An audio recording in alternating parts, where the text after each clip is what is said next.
All right, and it's recording. All right, guys, welcome to another episode of W.O.D podcast. Your host today is E_B163, also known as Mr. Air Force. Obviously, I've got my fellow wolves in here.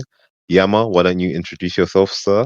Yo, what's up, boys? This is your boy Poison Okami here. Me, myself, and I back at it again with another podcast. This is episode 4, I think. It is episode Yeah. Episode 4 on East Channel. Let's get it.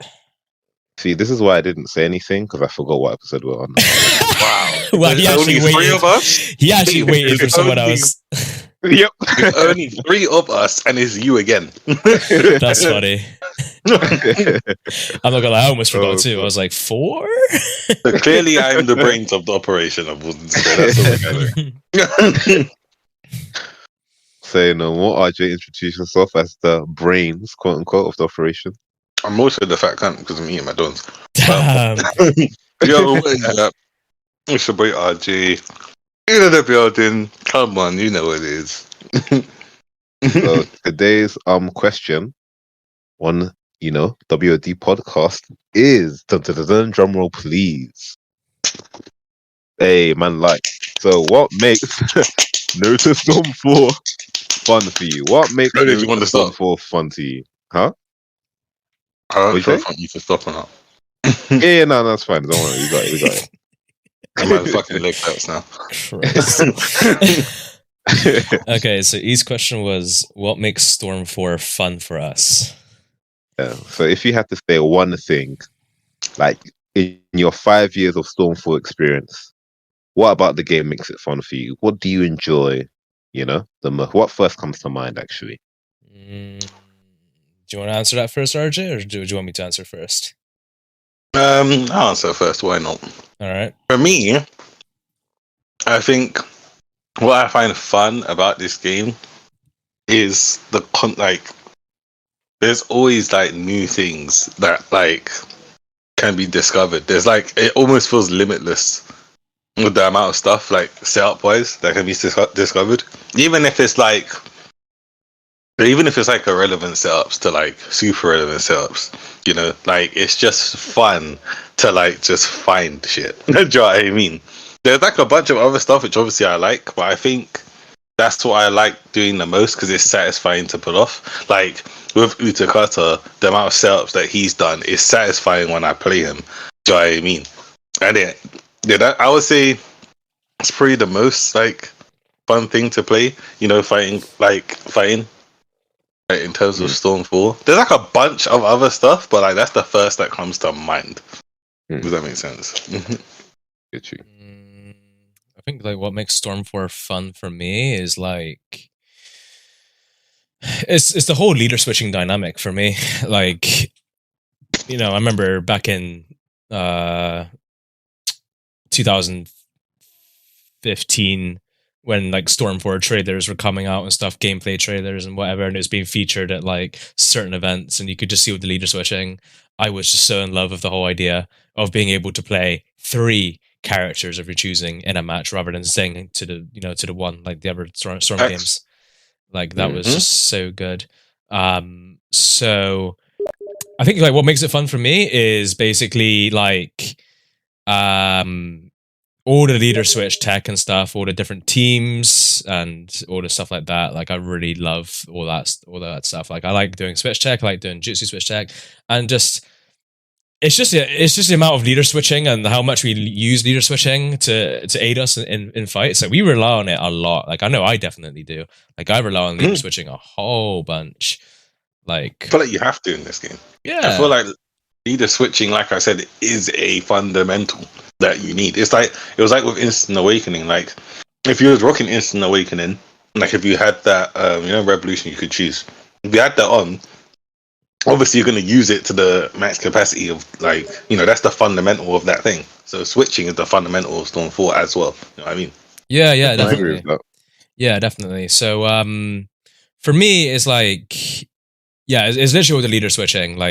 Leader switching, I just love it so much because it just opens so much, so many avenues for different stuff. It creates so much, so many more options to do stuff, because I can do Eno's tilt, leader switch to the next character, and then combo off of it. I can just, we found extended stun from leader switch combos. You can do, all the tech and stuff. Like you can, I guess the buffers are fun sometimes too. Like grab buffers are really creative.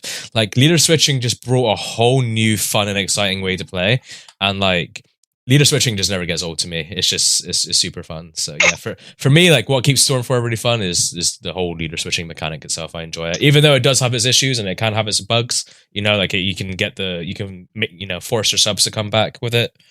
If you switch at the right time. Other than that, like I really love leader switching in Storm. It's such a good like thing that they implemented. Such a good idea. I agree. Yeah, no, I can agree with that. For me, I'm actually gonna steal your answer, Yama. But before you said that, I was gonna say the subsystem and jump cancels, but that's not specific to Storm 4. That's more specific to the Storm series after. Yeah, that was like generations onwards. Yeah, exactly. But like, I feel like that's what separates Naruto from the other arena fighters. Obviously, you have a combo escape mechanic that we can use up to 4 times if you manage it well. Mm-hmm. And then we have jump cancels to come out of combos as well. So I feel like that creates a nice back and forth. Like if you're playing against the top player, you're constantly thinking about their next move because they can jump out of your combo whenever. You can jump out of their combo whenever, whether that's subbing or jump canceling. So it creates a nice dynamic between the back and forth between your opponent. But like you said, leader switching is just what created so much depth for the game with switch combos, jutsu buffers, 3-hit combo buffers. And all the other tech that comes with it. Like leader switching really took the Ninja Storm series to a new dimension, because if you think about how limited we were before we got leader switching, like obviously in Generations we weren't that limited because we had cancel city basically. So imagine if we still had that and leader switch tech, the game would be crazy. But yeah, like it really expanded the amount of stuff that you can do. And like RJ said, to this day, we're still finding new tech in the game, which is crazy. Yeah. Very recent days, we're finding like new stuff, or just we're thinking of like new stuff. Like game's been out for, like over 5 years. It's wild. And we're still finding new stuff, bro. Yeah. It's just crazy, man. But yeah, like leader switching for sure. Like obviously, like you said, Yama, it has its broken aspects, but take the broken aspects away, it's actually an amazing mechanic that CC2 added to the game. So props to them, man. Like I remember when I was watching the trailers, like you said, and the fact that we could play as like 3 characters instead of just one was amazing to me. And then they added the extra round system. I was like, yes, I can beat people up for longer. Let's go. Yeah, I was so excited. I was like, longer games, more characters to play. Oh my god, this game is it is just pure content. But you know what I loved about the round system? I actually love the fact, not all fighting games do this, but I love the fact that when you win the round, your health doesn't reset. You keep it. I hate that. I hate it. I actually love it. Because it's a huge flex when you get a 2-star. I think it works. I think it works like for Naruto because of how Naruto is, but in terms of a competitive aspect, nah. Because that means everyone gets the same health bar. So if you win, you won properly. It wasn't like it was close. You still won properly though. I said it's because of Naruto, like how the game is. It's completely 100% okay. Do you know what I'm saying? But imagine that in like a game like Tekken. You know what I'm saying? Yeah, it's long. Problem. You lose, huh? I mean, imagine that you like beat someone in a round in Tekken, your health stays the same into the next round, and you beat them again. But wouldn't that just be sick? That's a pride. I'm talking about in terms of a competitive aspect. Yeah, I think competitively is still fine. Like, I mean, look at Smash. Like when you because like the thing is like that's why the term 2-stock has come into Naruto, because you got stocks in Smash. Like when you beat someone, and like say you beat someone and your health's at 73%, like when they respawn, when they respawn, you're still at 73% health. And Naruto Storm is basically like the same ideal. Like if you beat someone and your health's in orange, then you're staying in orange health. And I quite like that style of play, like because if you happen to beat them again and they're unable to complete the rest of your health, then I don't know. Like I feel like it's a very well deserved when you That's why I said defend that one stock of yours. That's why I said in the style of Naruto, right? Because the rounds are so long-winded and there's so much space, and just how Naruto is completely fine. I have no issues with it. I have no issues with it being like that. It's just if I had the choice, I'd reset health. No, I wouldn't. I feel like matches would get so long-winded. I feel like running would Yeah, of get course, that's more what I mean. powerful. True. Like running would be matches even get more very OP. long, wouldn't they? Yeah. Matches will be hella long, and that's why I said it's okay like this. They'll go up to like 10 minutes or at a time or something, maybe. I'd even be one half an hour, round, bro. Remember, Because Naruto was done. now, the thing, if you face a good player, like for example, our matches are 15 minutes to 20 minutes. If you rewatch our fights on my channel, they're like minimum 8 minutes, maximum 15 to 20. That would instantly get double. That's because we lead it to timeouts. Because we're so stubborn. So if there was resetting health, geez Louise, half an hour easy. No, but then you just change the health bar. Not saying make it less or more, you just change it. Well, how would you change it though? So you'd either change the health bar or you change like the damage, just so it doesn't go long-winded. True. But then, like imagine like you had just the green bar, yeah, but obviously you can't like rinse a bar of health in one go. But you had each round reset the green bar to full again. That would be obviously better for that style. You know what, RJ? That is why you are not a game developer. I'm done. I'm done. I'm not a game developer. What? I said that's the reason why you're not a game developer. That's it. Like, why am I? Because I think that is a fucking dumbass idea. I like the way Storm is. Fighting games. That's exactly what Tekken does. Nah. I mean, that's Tekken, but Storm. Storm is. Yeah, do you know what Storm 4 do? Listen, RJ, you are perfect the way that you are, honey. No, I mean, yeah, no, you know, not perfect. You know what it is, yeah.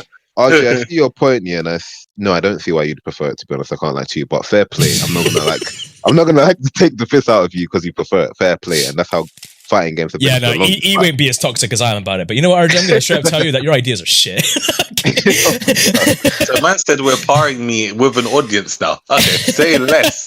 No, I'm sure like a lot of people are gonna listen to this and be like, "Oh yeah, RJ's right, dude. Like fighting games has got that traditional reset system." Yeah, I feel like this will put you on this one. I feel like this will put you on this one. I like the way Storm is with its round system. I think it's great, and honestly, I actually wouldn't mind if other fighting games were like it. To be honest, I think it'd be fucking funny.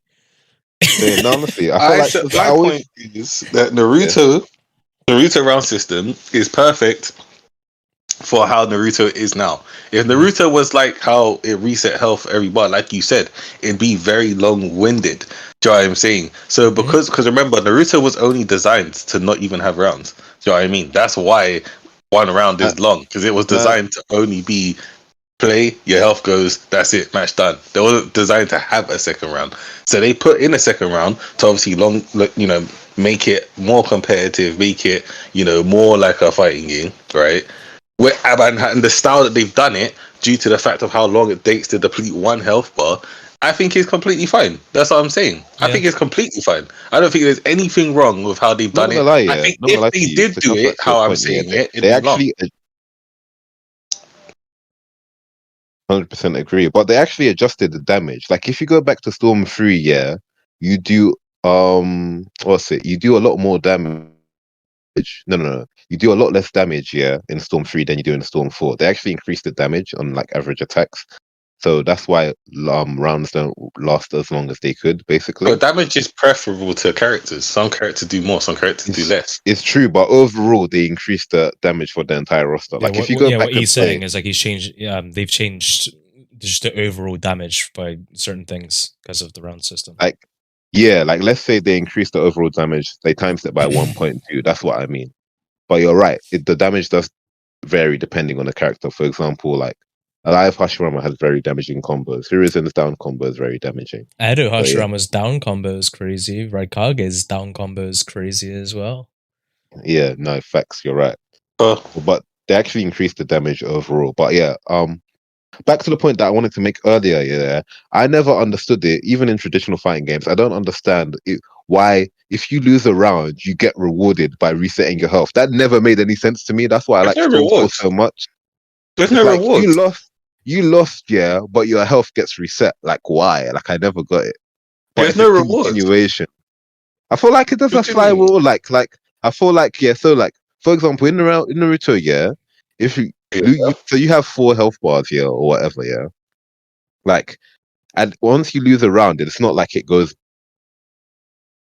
Once you lose a round, back up. it goes back. You just have 2 health bars now, basically.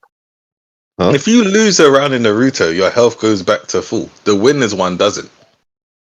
Well, technically, yeah, but because you basically have 4 health bars, no, not really. It's like basically, yeah. The way Naruto works is that you have 4 health bars, so 2 in the first round, 2 in the second one. So when you lose a round, yeah, you have 2 health bars left. Once I deplete that, that's it. You're dead. I've won the game. But it doesn't it's per round. You have 2 health bars per round. Okay, so when you lose a round, your health goes back to full. I understand that you have to get through 4 health bars, but you only have 2.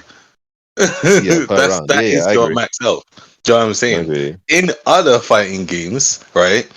Well, due to the fact of they only have 1 health bar. They don't have 2 in 1. They have 1 health bar, right? Especially in games where you can pick up a combo. Okay, again, I'm gonna go back to Tekken, where I can combo you for half your health. If we're both one shot, and I win, and I get my full health, and you're one shot, you're going to die because anything can hit you. There's unseeable moves in those games. Do you know what I mean? Those games are constructed different. I'll literally just do an unseeable low or unseeable mid, and I can keep safe as well, so you can't do anything about it, and I'll win. Sounds like you're not Korean enough, mate. There's no point. There's no point. Just because that's why I said, because of how Naruto is constructed, it works fine. But how games like Tekken and Mortal Kombat, where Mortal Kombat even has chip damage as well, it's not gonna work. Can you die? Games. Can you die from chip damage in Mortal Kombat? No, you can't.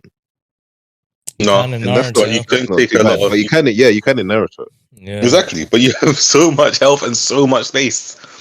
True. And only jutsus chip damage you. In Mortal Kombat, everything does. That's how it is. You block, you're getting chip. That's a bit wild still. But yeah, no, fair play.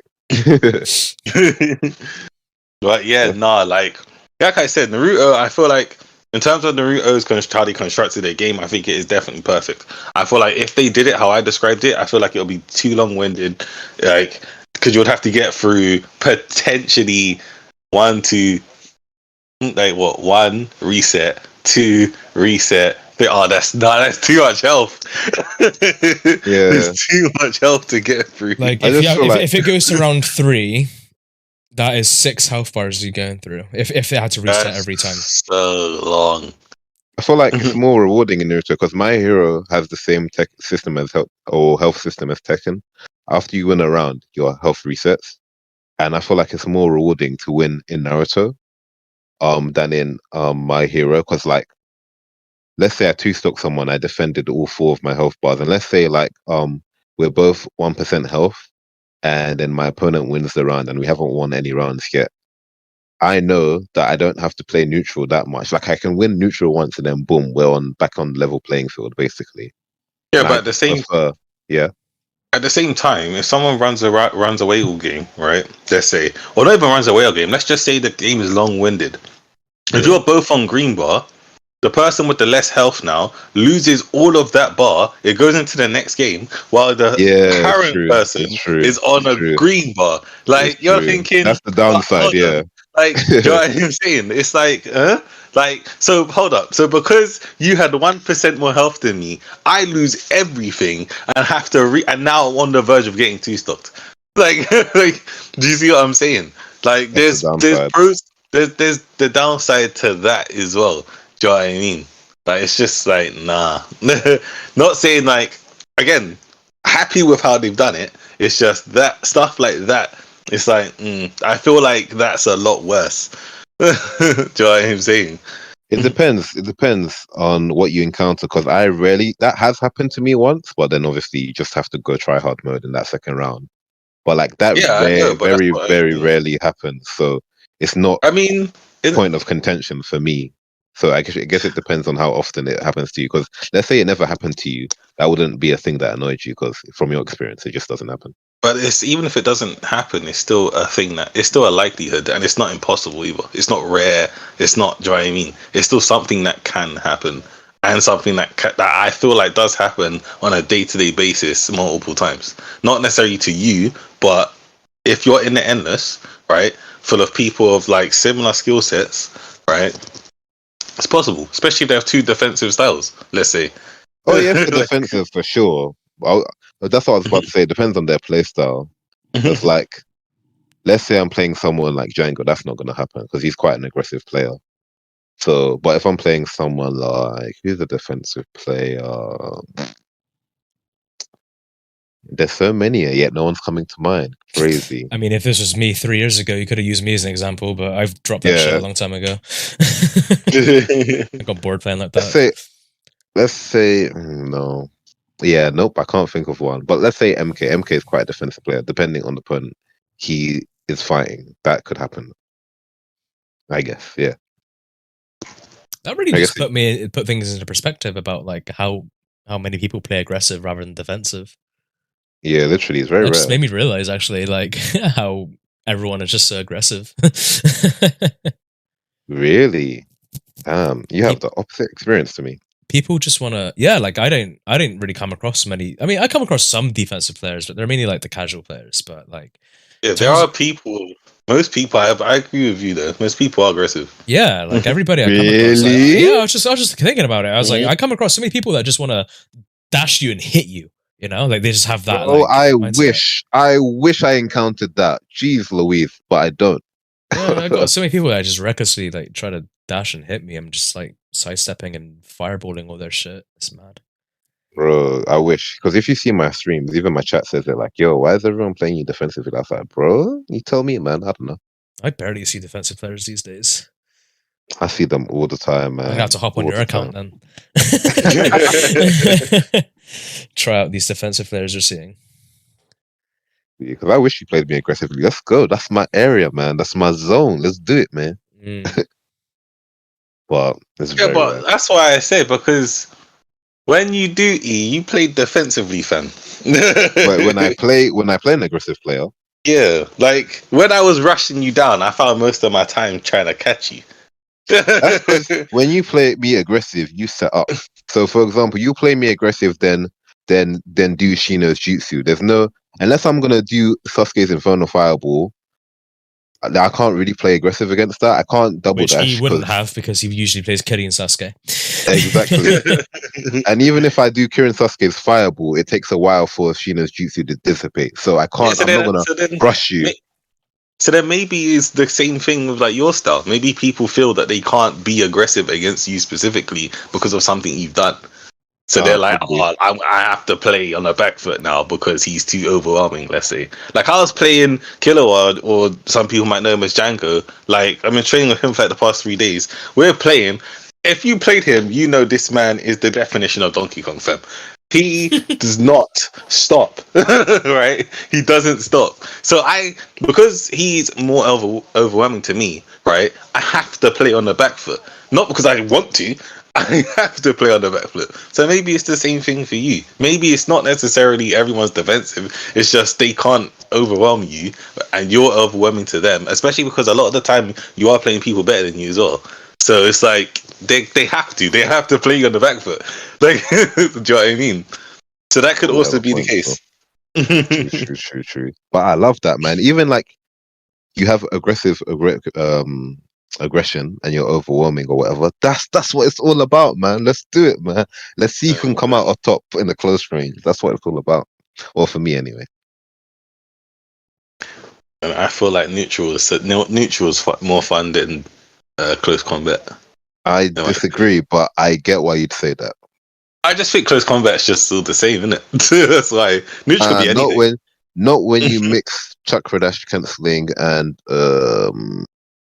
dodging and kunai dodging into the mix. But I feel like neutral, yeah, a lot of the time it comes down to, let me, use my switch jutsu better. Like outside of that, how much does it really No, no vary? way. There's so much more stuff to neutral that It is, but I'm beyond saying that. on average, what do Even you on actually? average, yeah, 100%. Even on average, like that is the most that switched. Okay, there's the difference between popular and what you can do. So the popular playstyle, let's be honest, is buffering. Everyone likes to That's what. buffer, But that's what I'm right? But saying. that's the popular playstyle. You're Okay, agreeing but with me. that's no, because you said like that's all you really come across. But that's not all there is that neutral has to offer. Yeah, That's that's just what I all you said. come across. That's what I said. Okay, when we watch this back, Oh my days. when we watch this back, we will see in it. I'm not That's gonna why lie, I I said- actually zoned out for a minute. I didn't even know what you two are talking about. Oh God. Wow! Even in the podcast, we're having Bro, a and discussion. one thing I actually just realized when I just zoned back in for a second, I just realized this podcast is no different to our regular conversations. Like, okay, so those of you who are listening to this right now, like how the atmosphere is right now of just them two going back and forth and me being completely quiet is actually how the three of us are when we're together, just in regular party chats and stuff. Like when we're not recording and when we're off camera, like this is exactly the same. Like those two will just bicker on about something and I'll just We zone are out. not. I'll have you know, sir, we are not bickering. Well, no, okay. Well, We are- I don't care about the term. I don't care about the term. Debating, discussing, conversating. I don't know. But like those two will just go on about it, and I'll just be quiet with my head in the clouds, like just completely like off on a different planet. And that's exactly like there's like just so you guys know, there's no difference between this podcast and real life. Actually, like it's exactly the same. No, I disagree to the highest extent. Obviously, there's other options, but on average, people are using switch tech, and you know that. Like even new players, they're like, "Yo, bro, how do you do switch combo and switch tech?" Oh, okay, that's how you do it. Okay, let me use it in neutral. When they have no idea how to apply it. Let me use it in neutral. Yeah, literally. But that you don't think that's the same thing that you can say to guard pressure, fam? The same thing that you can say to guard pressure or taijutsu or close combat. You can physically do more in neutral because neutral is anything. You can do anything from neutral. You can't do anything from a combo. Yeah, and I'm agreeing with you. So what's your point? What? I swear you set me up every time. You know, I'm actually convinced. I'm actually convinced. I swear to God. No, RJ, you're going crazy. Like you need to settle down. Nah. I had enough. We're gonna convince him that he's going crazy. Set me up every time. I swear we have the debate because you disagree in some way, and then you go, "Yeah, no, that's what I said." What? Hold on. My point was, yeah, on average, people use switch tech in neutral. But I'm agreeing with you, and obviously neutral you can do anything. Like you can do every. But on so average, you agree that you can do more in neutral than up close. That's what you're agreeing with. Yeah. So what? I'm being set up. No, I'm being set up. Earlier I said I prefer close range than neutral. I'm being but I do set see what up. you're saying. Poison, how you? What is your point? Back. Go quick. He's had enough. He's had enough. Being set up. But yeah, no. What is your opinion? Actually, you didn't state your opinion. I kind of lost track because you two saw. So what's the topic again? What do you prefer, close range or neutral? Oh, good question. Wait, was that the question? Oh, right. I prefer. I prefer. Do I prefer? Actually, I never thought about that. Because I know because the thing is like I think I'm pretty good at both, but like I don't know what I prefer. I guess for me, maybe the neutral. The reason why though is because I throw out a lot of tilts in the neutral game, and people get hit by those tilts. And it's funny. Like, I will forever throw out Konohamaru's back-to-back tilts in the neutral, and aggressive chakra dashers will always run into it or waste subs to it. I will just randomly do PTS Shikamaru's tilt in the neutral, and people just get hit off guard by the shurikens that come from it because the tracking is really good on those.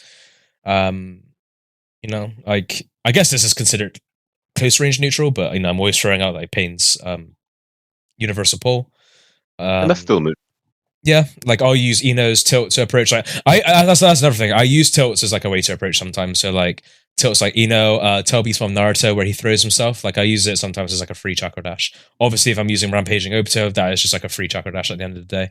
I like to use it as a mix-up. But well, no, me not too. not Yeah, I use it as a mix-up, but in the close range, that's like a close range situation for me. But yeah, in the neutral, I like it because I throw out tilts and the game rewards me for doing so because I know I'm just really good at hitting tilts in the neutral. literally. This is why I like. This is probably why I like close range, because I love chakra dashing and then dodging people's attacks at close range, then punishing them. Yeah, And then since I'm good at that, it's But just that's very still rewarding. neutral. Ah, What? wait. What? Ah. Is it though? Is it really? We shall discuss later before poison clocks off again. Well, actually, no, because I'm actually intrigued. So I'm actually giving more of a shit now. But like, I was about to switch topic real quick. I'm not gonna lie to you, but yeah. Nah, what? So RJ, what's your definition of close range compared to the neutral? Because like I thought what he was talking about was actually like a close range thing, but you said it wasn't. Yeah, but close range is also neutral. Neutral is anything outside of comboing your opponent. Anytime, if I stand next to you, that's true. If I stand next to you, I'm still in neutral. If we stand on opposite ends of the map, I'm still in neutral. So dodging stuff close range and dashing, you're still going from neutral to combat, to close combat. As soon as you start pressing circle, right, like, and you're connecting your attack, whether it's on hit or on block, you are no longer in neutral. That's right. Yeah, I can agree with that. Actually, I can see some players actually disagreeing with that. I can see where you're coming from with it, though. But that's even if this isn't even like my opinion. That is what neutral is. Yeah. Like neutral is everything outside of close combat. Do you know what I mean? So guard pressure is close combat. Comboing is close combat. That kind of the close combat options. That is the combat. That reminds me. Outside of that, no. Do you know a game that points that out very well? Actually, there's a game that separates the two very well. Pokken Tournament. I'm not sure if you guys have ever seen Pokken Tournament gameplay, but they have. You two are like, Pikachu has an electric. Yeah, so basically they have, in general, in the mechanic, there's two phases that you and your opponent get put in. Yeah. So you have the neutral phase, and then when you get within a certain distance of each other, you're in the combat phase, and that's how like the mechanics work, and it changes. Yeah, but even the combat phase has a neutral, Yeah, it does, because there's still like some distance between you and the thing. Exactly. But I still feel Pokken Tournament points it out a lot better than other games, because the game's like, okay, like here's one instance of you two, and here's another instance of you two. Like, yeah, so figured that out. That's what I mean. So if I was to, in terms of combat, you're still going back and forth from neutral and combat. Do you know what I'm saying? When you dash off a guard and you do a jutsu and you switch, that brief moment where you switch, you're in neutral again. Yeah, as soon as you bounce off the guard, you're back in neutral technically. Yeah. You see what I'm saying? So it's like, it's like you're still involving neutral into combat. It's just that's what we do. Do you know what I mean? But neutral is anything outside of that. Anything outside of that is neutral. Mm-hmm. Really, that definition, then close combat is just way less exciting. Obviously, a dance is going to be neutral. But that's what I mean. So that's why I'm saying, for me personally, because neutral, you can do anything. I feel like neutral is more interesting.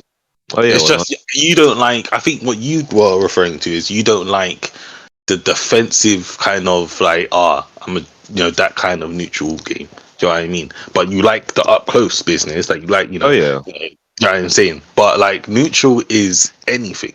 Do you know what I'm saying? And that's where I feel like if people understand that, they'll instantly get better at the game. Any game, any fighting game, you'll instantly get better at that. If you realize when you're in like what neutral is and what combat is, like there'll be stuff that you'll just get. And I feel like that's one of them. Like that's why I find neutral is like it has so much to offer in any way. You have the buffering, you have certain characters like range characters that can do it, certain kunai like PTS Shino, even though it's just two things, kunai, tracker kunai, jutsu. That's the main thing you use. His neutral is sick, blood. You can use his tilt in neutral as well. You can use his tilt. Oh, I throw out Pikachu and the back hit as yeah, well. it's basically like some type of AoE type shit. Like they just dash in and they get hit by the insects around him. Like I love it because they see you tilt dancing in the middle and they're like, oh, he's vulnerable, but he's got like a 360 hitbox. I love it. That's why I mean. It's just gonna be great. That's why Sarah does so good. You can use her tilt in neutral, or her second hit. You can even use her first hit if you time it well. Her jutsu, her air jutsu, bruh, amazing. Yeah, it's really, and that's what I'm saying. Like, bro, Naruto is a great game. I don't care what anyone tells me. Naruto is a great game. It has issues. It is a great game. Like, there's no game. I'm telling you. Okay, I'm gonna make. Hey, state it now. Whatever time what day is it today? 15th of July, 2021. Approximately at 9:39 in London, UK. Right. If Naruto, the devs CC2, right, was actually balanced this game, right, paid attention to this game, fixed the game, did everything to the game that I want to do to the game, then I'm telling you, Tekken would be out the window. Oh my days. Wow. It would be gone. That's a bold story. Imagine if you actually supported the game with balanced patches. I'll throw it out the window. Dragon Ball Fighters, and they had a competitive scene and rollback netcode. Yeah. I'll throw it out. Imagine if Storm was like at Evo or something. That'd be mad. Every other game on my console will get finessed. I'm telling you now. Goodbye. I wouldn't need the external hard drive. I just need one game. That's it. Yeah, like, Storm 4 is like naturally as it is right now. Like Storm 4 is a one of a kind game. Like it is a game in its own league, in my opinion. Like it's really good. Yeah, I'm about to get my lighter in a second. And I agree with RJ. Like if the thing is, like, the sad thing is there is potential to be done. Like CC2 could like focus on the game and give us balance patches and stuff. And if they did, the competitive scene for the game would just be striving. It'd be absolutely striving. But yeah, I mean, they got other priorities. There's a reason why 5 years later. There's a reason why 5 years later people are still playing the game and new people are still joining the game. Yeah, there's still people buying the game. I'm always getting comments on my YouTube saying, "Oh, I literally got the game 2 weeks ago. I got the game a month ago." I'm just like, good. That's great. Welcome to the army. Like, welcome to the Storm community. It's forever growing still. That's what I'm saying. Like crap, share the game if you want to share in the game. But this game is a great game, man. It is. It has its issues, has its problems, has its extreme problems, and it has its minor problems. This game is still great. Yeah, I love Storm. Like, bro, like the game has a lot of problems, but what I love about Naruto is that not a lot of fighting games have this as well. You can counter a lot of game. Dash cut, you can counter it. I've got a guide on it. Awakening spam, you can counter it. Sub banking. Actually, if you pressure your opponent now and play perfect, like obviously that's very hard to do online, but you can do it. You can pressure your opponent in a way where they won't get a chance to even use the sub banking tech. So it's very cool that there's a lot of way to counter the annoying stuff in the game. Yeah, like one thing I always say in my guides and stuff is like nothing's unbeatable in the game. Everything can be beaten. It's just you gotta look to see how it can be beaten. You know, like you have got to have the right mindset, man. Yeah, like I always mention it to E, but it was him that actually made me realize like Awakenings can be beaten a lot easier than what you think. Because like I always used to think like, oh yeah, you have to like play Awakenings in a certain way, but I remember E released a video like a long time ago, like I think it's like about a year ago now, on like how to beat like giant Awakenings. And he was literally like, yeah, sub the first hit. You'll sub behind them and then just punish them. And he was like, if you have the sub advantage, you've got like 1 or 2 more subs, you'll win that fight naturally. And I remember doing it online and I was like, oh shit, he's actually right. Like you sub the first hit and you just win the sub game. And then yeah, they're screwed. And basically. Yeah, like and it just reinstates my statement. Like everything can be beaten. It's just you gotta look if you want to do it or not. Yeah, you just gotta look hard enough to see how it can be beaten. And yeah, he's right. Like the thing is, like a lot of people say, "Oh, dash cuts this, dash cuts that. It's the worst thing ever. Oh, it's unbeatable." But the thing is, it's not. Dash cut can be beaten. And the thing is, like if you use your head, dash cut can be beaten. Just get really aggressive when their storm gauge is low and when it's not active, because just get super aggressive then. When the storm gauge is active, if you have health lead, fuck it, just play health lead because they gotta come to you. I'm about to back up my layout. This is RJ's like, say it louder for the people in the back. I've been said this, right? There is a way to beat everything. It's just if you want to do it, right? It's literally if you want to. Like, E knows that he's capable of beating everything. But when I go, E, but you can just do this. E tells me, but that's boring. I'm like, yeah, but you want to win, no? Literally, bro. That's why if I play dash cut, I won't play health lead. I found another way to do it. So basically, it's in my guide anyways. But if you chakra dash cancel in front of the dash cut, then there is like a delay for him to come down again, isn't there? Like exactly because he's still in the cooldown of jumping out of the state of the level. And then you can fit in another chakra. Yeah, I remember watching that guide. Yeah, very useful. Exactly. So you literally have 1 second to take advantage of the chakra dash not coming out, and you can punish your opponent for that as well. Yeah, especially if they rely on the dash cut as well. Like because you got some people that literally they do not defend themselves. Like they will sit there, they'll hold triangle to charge a chakra, and they do have faith in the dash cut. But if you bait the dash cut, and yeah, like you said, like what he said, if you juke it by cancelling a dash and then doing another dash, and if they're reckless enough to still not hit R2 to block themselves, then yeah, you can get that easy punish in. Back. So that's one way I was like, nah, I'm gonna play dash cut aggressively. Bun playing health lead. I'm gonna whoop your ass, man. Bun that. So yeah. There's a lot of ways to counter the stuff in the game, man. You just gotta look for it. And if you want to do it. Yeah. There are some stuff where you just gotta do it. Literally. Alright, so on to the next question because I've got multiple. RJxhunterz, let's get it. But what was one question, yo. You better have that was one question. I was gonna say, wait, how long has this been going on for? This has been going on for 41 minutes. So you might have you might have a long video in your hand, my dude, because we're currently 41 minutes deep. YouTube money. He straight up said, yeah, YouTube ad revenue, let's go. I mean, he could always do his E special editing and just edit down the back. He could just cut out a lot and then put it down to like a 10-minute video. He's just a waste man. No, he's a waste man. He just takes out like my points and just leaves his. Oh God! Can you imagine, like you know the bit when you two were debating earlier and I clocked out? Like he cuts your bits out and it's just him talking. Yeah, it's just him talking. And I just gotta hold it. It's like okay. But next question is, what are some fun, unique characters in the game for you? So who would you say personally are some fun, unique characters? Such a good question. All the Square characters I feel like are unique in their own way. Yeah, right. That's one.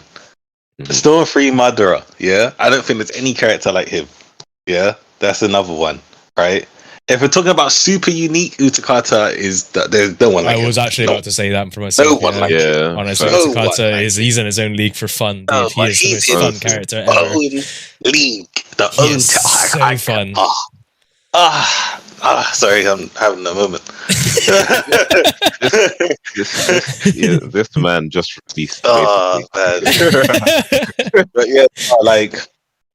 If we're talking about super specific, then Utakata easily, yeah. Shino has to be because he's the only like.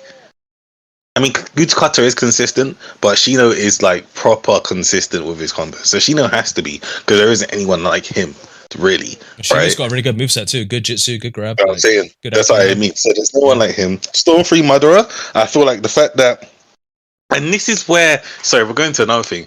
This is where, if you watch the episode 3, right, the fact that obviously he can only pressure up to his second hit, that's what makes him sick, though. Like, do you know what I mean? Could you imagine if you could just pressure like his whole combo? He'd be better, but he'd kind of just be like every other character. Whereas because you have to like rely on those 2 hits, you know, you got to rely on other stuff. It makes you think, doesn't it? You know, I mean, hollow stepping, dash stopping. I used to like go, what's the point of playing this character? I'll be honest, I looked at him and I was like, what's the point? I was like, he's dead. Like, you can't do that after his second hit. But no, like, you know, the fact that his first hit's trash, but his second hit is sick, means that his first hit isn't trash. The way that you use that, no, it isn't. Trust me. The amount of time you use that to block dashes that first hit is low key like Any really first good. hit can do that though. Oh, not any Any first. first hit Conan's can block Conan's bridges. first hit can't do that. How much you need Conan, that? After the no, podcast, I will show it to you. Oh wait, How are much you- you talking about stopping chakra dashes like you saying? Yeah, Sogan Chakra yeah, Dash like over- no, Oh, consistently though. Tell Like, me you know, Spot like Naruto UTS is the best at But that. you can still Okay, do it. honestly. That's what I'm trying to say. I'm saying that his one is decent at it, but his first hit is still trash. Hey, I'll It has tell you no one thing. In range. 60 FPS mode, I can do that real fucking The well. hitbox Jeez. doesn't have height. Come on, man. Like Doesn't have anyone height. who plays Madara will tell you the first hit's trash. Nah, I disagree, man. I'm not gonna lie though. I Like, disagree. I mean, like, I'm a bit on the fence when it comes to Madara's IC1 because like I'm on the E side, whereas like it's a good first hit because I've had it where like the first hit is like shut down like some of my approaches, but Yeah. I've also had it where like with RJ, like I've had it where. You know when you play Madara, right? Sorry for Madara. You got him in a combo, and you do like a Chakra Dash cancel, and then you continue the combo that way, just with a regular Chakra Dash. Yeah. But then he'll whiff the first hit. Tell me. Yes. Yes. I hate Yes. that so Oh, much. This He is happened the to me. worst for This that.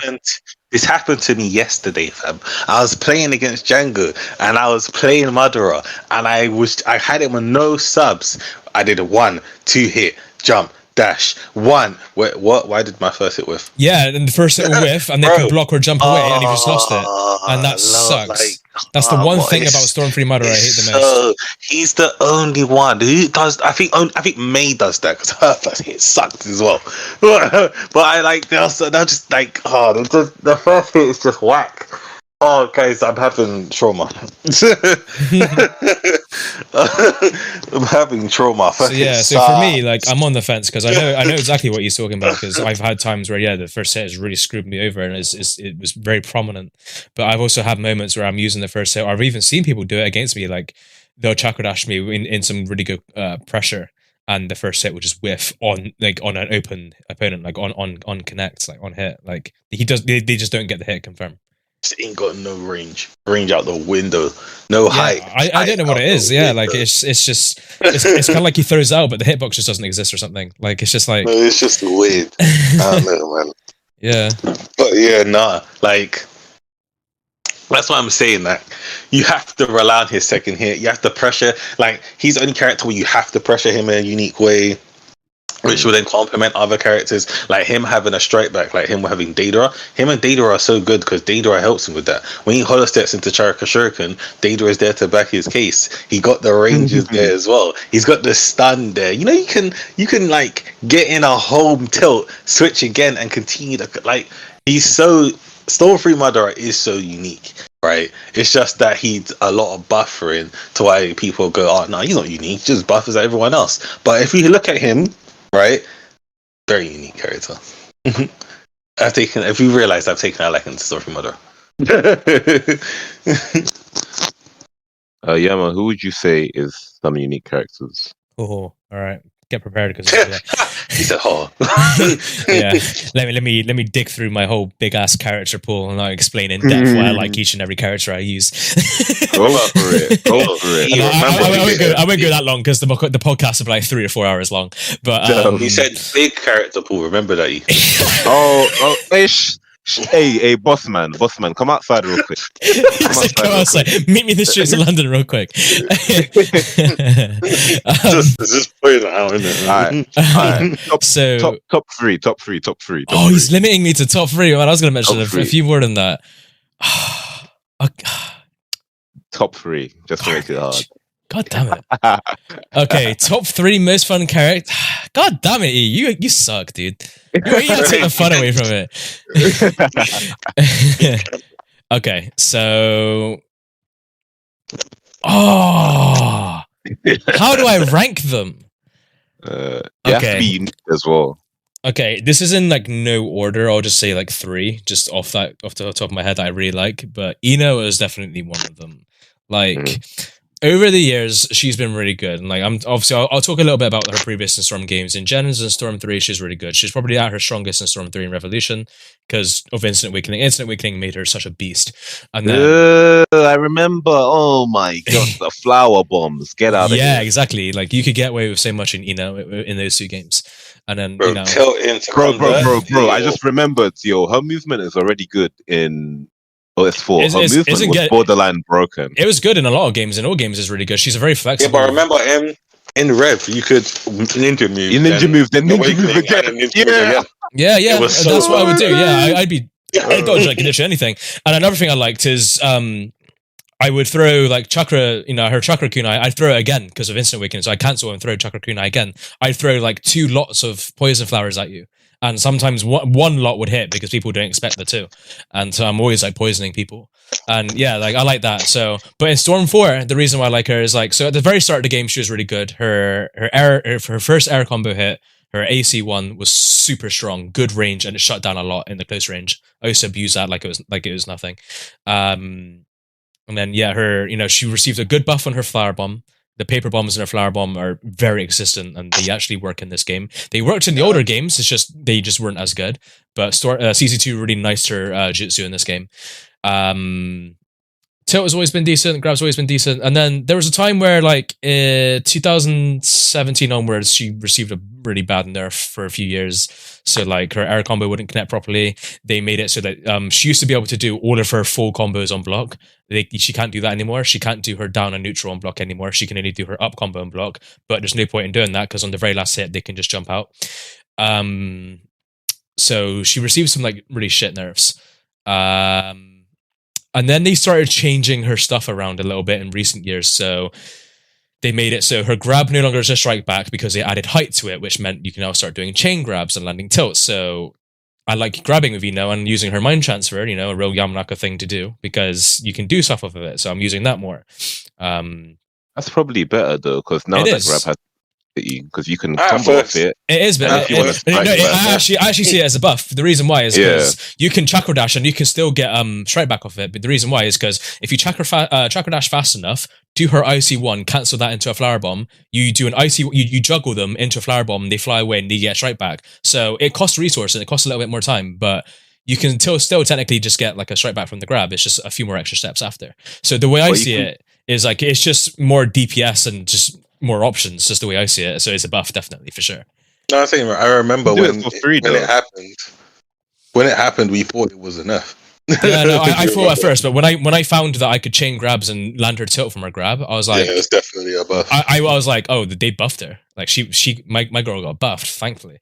You don't have to use resources. Just grab tilt, boom, strike back. Not many people realize this. I think I'm the only one that's actually pointed it out, but they buffed the range of her tilt. So in pre-patch, pre-Momoshiki patch, she wouldn't jump as far in her tilt. Like she'd only jump like a very short range and then do the slide. But now this time she really yeets her body towards the opponent and her range has got extended. So that really helps. And then obviously she doesn't yeet them over her head anymore. She throws them further away, which at a very first glance, I also found a problem because when she did them over her head, if they chose to rebound, they rebound towards her. And I used to be able to chain her tilts back to back on the recovery frames. But I can't do that anymore because she throws them away. And if they choose to rebound, they rebound further away. It creates distance. But I only land the full tilt if I have Storm Gauge, because then straight back. So I'm happy with that either way. But, tilt's fine. So yeah, first character, one of the characters is Ino, just because she's got options and she's really fun. My next fun character to use... Yeah, screw it. I'm just going to go with these two. The next one is Jiraiya because... Yeah, I guess right. Yeah. I was like, Jiraiya, God. I was like, God, you know you want to. I have to. Like, in early 2020, I blew up with Jiraiya. My Jiraiya just I don't know. It came out of nowhere. Like, I went to the Hungarian tournament. I destroyed with him. I destroy online with him. Like... I've beaten like literally everybody I think I know with Jiraiya. Like I put Jiraiya on my own like personal competitive map. I wouldn't really bring him like into tournaments much. Like I wouldn't bring him like against like I don't know E in a 1-5. I wouldn't bring him against like I don't know a really good player in like a first in a tournament match. But Jiraiya, I feel like I've came a long way with Jiraiya and I've accomplished a lot with him with just the play style. And I've gone online and watched other people copy me. And it is an honor to see that I've kind of like set a trend for a Jiraiya player. They'll look at me and be like, that's how Jiraiya's played. I feel like I've done that. It's a very big statement to make, but I feel like I've created Jiraiya's play style in Storm. and people are doing Oh, that. bro, relatable. Utakata fan. Yeah, and then that leads me on to my next character. Relatable, My man. third character, if my most fun character to play. It's a tough one because it's between Shino and Utakata, but I'm going to give it to Utakata because I always laugh when playing Utakata. Like, I just do shit and I'm always laughing. Always laughing. Like, RJ hears me at parties. Like, we'll be dead quiet for like 10 minutes and then hearing me go. And then he's like, what's going on? I'm like, Utakata, bro. And he's like, yeah. Bro, I feel so proud of myself. I've been like, literally Utakata, like, people are sleeping on him. They really are. He's so underrated. And then I brought him out the woodworks, and now they're everywhere, scattered. Yeah, honestly, the bubbles in the neutral is absolutely disgusting. They will go behind your head. They're like a boomerang. Like, they'll go past you and they'll come back for you. And if you're doing a combo on me, I'm not going to sub because I know those bubbles will come and they'll interrupt the combo for you. Yeah, and the setups as well. Like the tilt. Like against chakra dashing opponents. Against chakra dashing opponents, I'll always do a Utakata's tilt because it's a free chakra dash clash. It doesn't cost anything. You both clash, and you both reset into the neutral. My guy Yama was spamming that in neutral, and I was like, and I had no chakra, so I couldn't use. And who had more chakra? I did, because all I was doing every time I see you chakra dashing me, I'm like, okay, I'll tilt, and I'll tilt every time. I'll try dodge it, and that tilt has mad track, and I was just like, yep, waste, man. The way to counter Utakata's tilt is just by blocking and being patient. That's literally it. Literally, but obviously, if you block it, you can switch and then switch. Yeah. So obviously, everybody has an answer for everything in that situation. But yeah, honestly, dude, yeah, my top three are Ino, Jiraiya, Utakata. Like, I in no particular order because like I have more characters I would just lump in the mix, but he's limiting me because he hates me. But you know what? Since they're so good, wait, what'd you say? This man just went into the cosmos. Yeah, you just kind of cut off a bit. So we got control of each channel. Calm. Hey yo. So alright guys, so let's talk about E. Mad. Hey, this is my time to shine. Let's talk about how he's gone dead quiet. I was gonna say let's talk about Utakata some more. That legend. he is a great character though. I love him. Like, he's the only character where the bubbles off of his normal combos are actually sick. We didn't mention it, but the combo is the bubbles from his combo, the last hit in his combo, and just how they kind of manipulate inputs for your opponent. Yeah, and you can't. And if you sub it, you get sub. They have a sub trap in it. Yeah. So you sub it into strike back. Oh, yes. Have you ever done Utakata's Otomajutsu and had them sub into the Otomajutsu? Bro, yes. Yeah, same. I've had it against a dashing opponent, and it's so funny. I do it after strike back as well. I'll get a strike back, and I'll walk right underneath that strike back. I just Yeah. I'm like, yep, hold that. Sub, bam. So you don't know direction or something, huh? Oh man, it's so good. Really good. Okay, so all right, those of you who are watching the podcast right now, E has actually just disappeared from the call at the moment. I think he's having some internet issues. I'm going to contact him real quick and to see what's going on. I can dead ass talk shit about E. Oh, this is great. So bear with us, podcast people. I mean, you're just gonna have to listen to me and RJ for a bit. He's I think he might be having internet issues or something. But yeah, I mean, I guess this is the segment where RJ and I just fanboy over Utakata. I mean, we could just continue with the question and talk about other characters. Like, I think now that E's not here, I feel like I'm free to talk about. I can talk about other characters I really like. Yeah, what other characters do you like, RJ? I like Kidomaru. I think Kidomaru is pretty sick. What is it about Kidomaru that you like? I was using him the other day because on my live stream, someone requested that I use him in a team. And I was using him and I just wasn't having a good time. Like, the only thing I like about him is his air shuriken combo. But other than that, so his first 3 hits combos, yeah, like that's an actual guarantee. Okay, so there are 2 ways that you can convert off of this, right? So you can actually, it's not really a buffer, but but kind of. You can, if you switch just as he throws out the third one, then your character stays on the floor, and the third hit still comes out, giving you so much time to do anything, right? And You can also. Oh yeah, I hear Hey, you. hey! It's RJ. It's talking time. God, love to hear that. All right, okay, all right. We'll give E a chat. E, what were you saying before you got cut off? Whack. This is his podcast. I even know. Okay, because you were saying something, but then you got cut off. I mean, yeah, and then after that, not long after that, you got disconnected from the call. So I told the audience, I was like, oh, hold on, guys, E is disappeared, so you're now going to listen to me and RJ talk about our favorite characters for a while. He's gonna watch this back and he's gonna see it, and then he's gonna be like, "These wastemen." Oh, but yeah, now continue on because I forgot what I was gonna say. Yeah, so that's the one way, and then the other way is that because he jumps, you can switch, and you actually switch in from the air, innit? And that's why you see me when I play Sai, I do it into a Chakra Shuriken.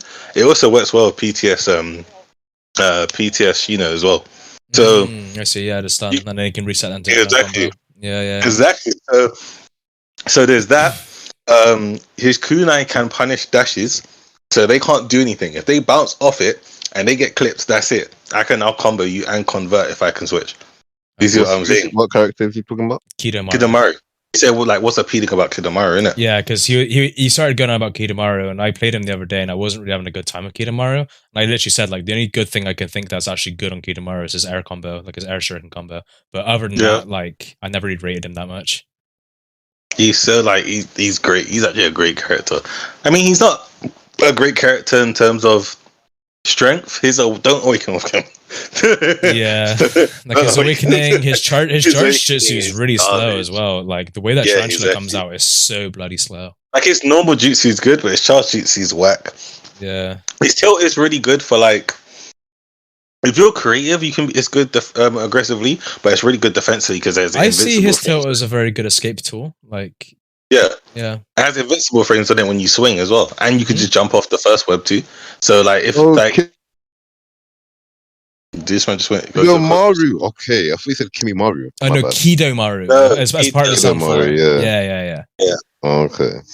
Yeah, like he's like yeah. His down combo shooting at the webs, like you could just set little traps there if people respect the whole combo, because you know some people do respect the whole combo as well. Like, yeah, I really like him. Okay, yeah. All right. E, what are your top 3 favorite characters? You haven't had the chance to say that yet. Is it favorite or is it unique? Oh, I remember what I was gonna say. It's your favorite and unique characters. So your favorite unique characters, but I was gonna say since your suggestions were so good, I'll give you one more. I remember Yamada. Oh yeah. And then I guess after Itakata for me, I'd have to put Shino there because I just have so much fun with Shino. So I go Shino because he's got a really diverse moveset, really good jutsu. There's you do it grounded or you can do it on the air, and it hits on the ground. It does strike back. Air combo hit, just 2 hits. It forces subs a lot and also gives strike back, grab, really good, and get Oki setups and stuff. His tilt got slowed down in this patch, but it's still useful. And you can if you do his tilt and don't hit circle anymore, you can convert it into a shuriken combo and get a shuriken combo off of it, guaranteed if you get the timing right. His awakening is really good because it drains the enemy's chakra. Yeah. I just like Shino because he's really good, really fun character, really strong, and he always has been from like Storm 3 onwards. Nope. Facts. Yeah. Facts. That's my 4 characters that I would say favorite. I have more. I have way more. I could think of like way more, but yeah, we've been here a long time. What's your favorite unique character? My list. You already know. I think I already know what his characters are. I know. So do I. He only plays like 3. Listen. Hey, shut it. Hey, let me speak. listen. You're not gonna know about these ones. All right. Listen. If I guess, can I have a cookie? I'll give you a dark chocolate cookie. I bet Mifune is one of them. I bet. Yeah, Mifune is 100%. Yeah, I bet. Bro, of course, Mifune is my guy. You already know. I put him on the map. That's true. what you can do with this man, whether it's competitively or for fun. Let's get it. But yeah, no, I love Mifune. Mifune is my guy. I Come think on. one thing I like about all three of us is we all got our own individual characters that we kind of brought from the bottom to the top. I feel like no one really rated Mifune. Like Mifune would get used, but like no one really rated or saw him for how amazing he was until he started using him, like in fundamentally. And then same with Jiraiya. I don't think no one really considered Jiraiya. Everybody thought Jiraiya was like fucking D tier, and then I used him, and he got people thinking, oh yeah, he's a good like BA tier now or whatever. And then yeah, same with like Utakata. RJ fucking started showing off Utakata, and I'm just like, whoa, Utakata's sick. And I started using Utakata, and then other people started seeing Utakata, and everyone's like, oh, Utakata's good. Like I feel like we've all had characters that we kind of like we kind of took them and brought them up a little bit, and I like that about the three of us. Yeah. But yeah, go on, continue about your favorite characters. But yeah, no, I love Mifune, man, bro. He has one of the best tilts of tilting other people's combos. He can tilt out of Sage Hashirama, Nagato, Kakashi, you name it. I can tilt out of it. He is an escape artist. He is a real escape artist. Amazing. He's got jutsu combos for days. He can almost full screen jutsu combo you. Not many characters can do that in the game. I mean, you've got Conan, you've got Kid Omari that can do it, but not a lot of people can do it like almost full screen. So that's amazing. That's absolutely amazing. He can combo after his grab. It's 50% of the time it works, but it's amazing. It's absolutely amazing. He's so safe. Each circle press you can jump cancel off, and it only does like one hit. Amazing. He can go into his awakening actions are unblockable. Then you can land his awakening jutsu after, and if you've got the team synergy, I can set you up for Shisui's awakening jutsu. Then you're forced to block on wake up, then I can do his unblockable again. Then you get the mix. Oh my days, are so good. I've never heard Easter like so excited. Like his voice has gone so high pitched. Yeah, I think like, that's the most emotion you show. Honestly, like all like the last 6 or 7 years I've known E, like that's the most excited I've ever heard him. Like I've heard him hyped. Like I've heard him hype, but like the way like you know how like when someone gets excited, like their voice naturally gets higher pitch, like because that's just excitement in general. That's literally what happened to E right there. He was like, yeah, and the jutsu and the team's energy was juicy. Oh my god! I love my guy Mifune. Yeah, definitely, dude. Definitely. Yeah, I can see why. He's absolutely amazing. Like, and you can use him competitively if you have the right team setup. I can't stress that enough. But yeah, he's amazing. Another character that I like to mention is White Mask Toby. I didn't know how thick this character was until I did a poll on him. Been told you this. He is a good character. I remember watching Killua play him, and Killua's really good with him. Been told you this from time. Listen. Got Django play him, and I was like, yeah, of course. Django's super good with him. Oh my days! When you finish, I have to put one person into this. Sorry, go on. But yeah, when I started playing him and I did it, I was like, yo, this man is stylish. Like he's got cool hollow steps. His tilt is amazing for getting out of stuff. Like, don't want to deal with switch juicy spam, I'm a tilt. Don't want to deal with your combo pressure, I'm a tilt. And there's nothing you can do because it comes out so fast in the first few frames and it's invincible. Like you literally can't do anything. And then obviously with leader switch, I can make myself safe. Yep. It's so fun to use. There's so many people I've styled on with that tilt. It's amazing. It's absolutely amazing. Yeah. And then his jutsu hits grounded. Obviously his hitbox isn't the best, but you know, his grab is amazing for catching people, chakra dashing. You can loop it, you can combo after it. It stays on the field, so you can hide behind it if you do a grab buffer. Bro, it's amazing. His awakening actions, you can dash up to them and then combo them. Oh, bro, White Mask Toby is so fun to play, especially if you know how to use him. And he's unique as well. Like, apart from the other Obito, what other characters do you know in the cast that can just be invincible when they tilt? Like, bro, it's amazing. Yeah, but that's his tilt. His tilt is designed to do that, isn't it? Itachi and Rampaging Obito have like very good tilts of similar type, I guess. Oh yeah, Itachi, I forgot about him. But yeah, you're right.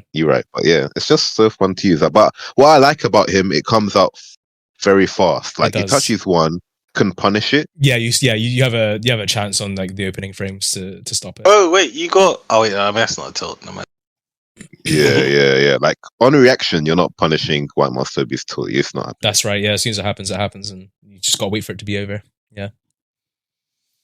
And what's your third character? Another character that I want to mention, Hokage Naruto. This man is a boss, bro. Are you talking about Road to Boruto Naruto? Yeah. Got it. Yeah. Love him. Like his tilt cancels jutsu. Someone can be spamming me with Danzo, and I can just do my tilt, and it's gone. Oh, I do like his tilt. I'm not gonna lie. Road to Boruto Naruto does a nice tilt. Really good tilt. Honestly, I wish it came out faster. Then it'd be OP. But I get why it doesn't come out fast. Obviously, free strike back if you have strike back. Well, free strike back if you just switch after you do the tilt. That's amazing. Mm-hmm. And then his jutsu buffers, not gonna lie, they're probably the most stylish in the game. Like, after he does his forfeit and charges forward, and he can still get the jutsu buffer out. That's amazing, bro. Love that. And then obviously he's got his I think his air combo, the very last hit of it, hits from behind. Yeah, and it button locks big awakenings as well. Yeah. And it's sub traps if you switch. Yeah. True. He's like, you're right. I don't think a lot of people realize that Road to Boruto Naruto's got a really good air combo. Yeah. Facts. Yeah. Facts. This charge jutsu, although it's very hard to set up, one of them combo reset. fast. One of them, huh? Wait, what did you say? I said, and hits the ground combo reset. Trust. And like his lava shuriken is unblockable as well. I wish it did more damage, man, because that would make it worth using. As well. Yeah, I agree. Well, yeah, he's just a very fun character to use, man. Yeah. But one character we haven't talked about is Kaguya. She's probably the most unique character in the game. She is in her own. But it's Kaguya, so we're gonna talk about Kaguya. No, like I actually like Kaguya, Like you can choose a map and think, yeah, man, I have home ground advantage, and she's like, yeah, nope, let me switch to real quick. No, I like the way Kaguya operates. Like obviously no one really uses her sand stage, so we won't bother talking about that, but like her ice and her lava stage, it makes me think, like it really gets you thinking. Like the ice stage forces you to, be sidestepping a lot, so you're not getting caught by you can't stand still for too long. I know. What I like about fighting Kaguya players is that I'm always on my toes. Like I'm being forced to actually like lean forward and start thinking for myself. Because sometimes I'm like I'm on autopilot. I'm not really thinking. I'm just playing to whatever. But like a Kaguya player will always just make me actually think and just make me change up the way I play because of the situations she can put you in. And I really like that about Kaguya players. I just think that the concept of Kaguya is good, but it was poorly done. I'll be honest. Like, yeah, no, I agree. I feel like they still should have kept to the fundamental way of making a character. I'm not saying that like the ice stage can't do what it does, but like mainly to the lava stage. Why can't I not block the combos? Do you know how busted that is? That's dumb. Yeah, so but the thing is, you lock me down, but I can't now block you. Like I have to sub. My argument for that is although that is a thing, and a lot of people complain about it, and you're all welcome to, of course. But one thing I always consider when fighting a Kaguya player, and they land that lava combo on me, is that it doesn't do any damage. If you actually look at the damage that comes from that lava combo, it's very similar to 10 times damage. Like PTS 10 times damage is very little. Yeah, and but if you choose to sub it when she has no resources, then that is actually your fault, and that's your problem, not hers. Like no, but it's the setup. If it was like constructed like Revolution, then I'd be with you 100%. She has no damage. She got hit, but it's the fact that it's again like PTS 1010 because PTS 1010 people don't realize how good PTS 1010 is. Yeah, right? But like people like her and Kaguya, they're very psychological fighters because people don't like the look of getting hit, so they sub. But yeah, exactly. What you're subbing is no damage whatsoever. Yeah, but that's what I'm saying is that it's more for me. At least it doesn't weigh it out, in my opinion, because if I don't sub, I get a button locked, right? If I sub just before the button lock, I can't like if she keeps smashing. Okay, so let's say she's gonna button lock me, right? So I sub before the button lock because I have to. There's a button lock now, so I have to sub it because she'll switch or she'll convert or whatever she decides to do, right? So now I have to sub that. So it's 1, 2, 3, and then or whatever, and then count, and then she'll count or whatever to button lock you, right? Now, due to the fact now that her combos cost nothing, right? If I do block, I have to hold that. If I go, she's not doing damage, so I'm just going to stay there, she can still switch. Or she can do her combo switch, delayed combo. Yeah. So if she goes zoosh, zoosh, which combos? So you have a year to like get chakra and then keep going. So it's like I feel like her having little damage isn't enough to justify it for me personally. I Do you know what I'm saying? I mean, for me, it's Because fine. the Like, utility behind it is too much. yeah, because like for me, it's like the way I see it is like when a Kaguya player gets you in her lava combo, the lava combo is very little damage. So the Kaguya player has to use resources to make something out of it. They have to do a switch tech combo to switch to the next character and combo you, or she has to, you know, do the button lock combo to extend it and then whatever else. Like they have to go into like a lava, like, you know, they can't stay in a lava combo. Like they, you know, when as soon as they got in the lava combo, you always see them do something else because they can't just mash circle and get away with it. Because if they do a full lava combo, they've done like 5% damage on you, and it's nothing. So that's what I like about it. But for me, it's like, I don't know. I didn't have really an issue fighting Kaguya players, so I don't know. Like she ain't a big deal to me. I don't think she's too bad. Like I feel like if you took out the button lock, because that shouldn't be in the game, because it's like even if they miss like the second hit of the lava combo, you're there for 5 years waiting for them to convert, and then after that they can convert for free. That's just BS. But if they took that out, obviously you have the low damage.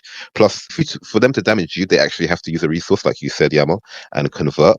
Plus, like, Kaguya gets blown up by switch jutsu, especially if the switch jutsu is good. For like, for example, Danzo, S3 Madara, they blow her up disgustingly, and because she has such a big hurt box, I was gonna say she is a big character model. So, like, yeah, she is a very big character. But obviously, top players will counter that by changing dimension and subbing. So you get a free sub and you're invincible. That needs to get taken out. That's just stupid. But yeah, outside of that, she can get blown up by switch tech. Plus, Kaguya players play very predictable because of one of her strengths is her lava dimension. That's when you see people start using dash cancelling. I swear, that's the only time I see people abuse dash cancelling with Kaguya. But then you just counter. You just bait them into doing that and then counter. That them. is another thing. Yeah, that is actually The E brought up a very good point. You can just counter the lava combo. So that you have to counter now. You've got to counter other characters too when they approach you sometimes. Not really. You hold block. You hold guard.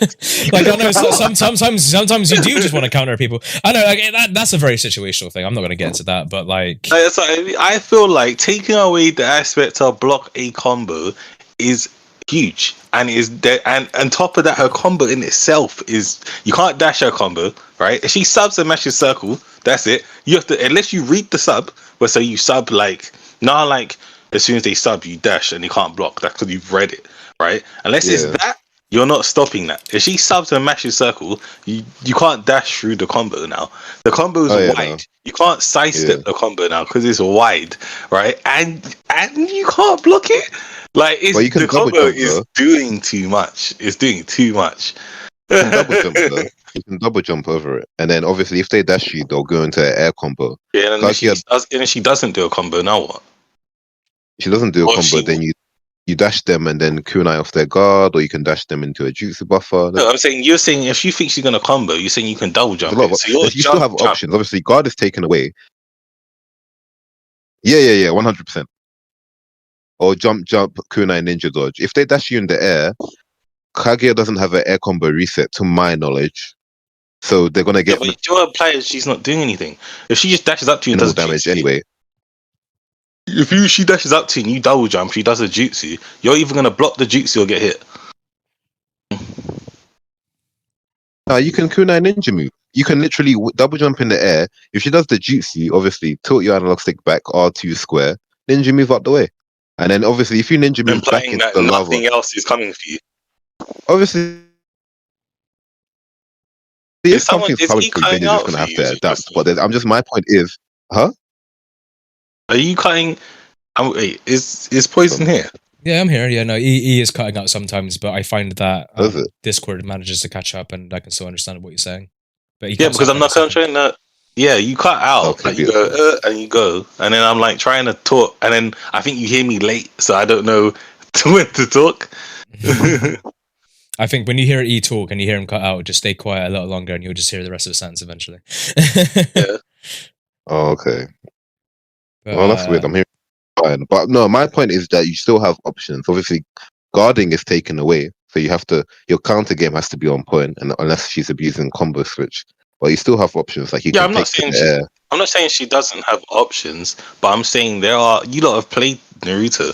There's a lot of time where you're not going to have time for those options. Remember, we're human, right? And this is a very fast-paced game. Oh yeah. Okay, so I don't know about you guys. I'm a god, actually. I'm a god at this game. Your forehead. Like, I don't know about you guys, but I can fight a Kaguya player. I don't see the struggle. I don't see the struggle that you're talking about. But there is no way that you could be playing this game for 5 years and not see the struggle.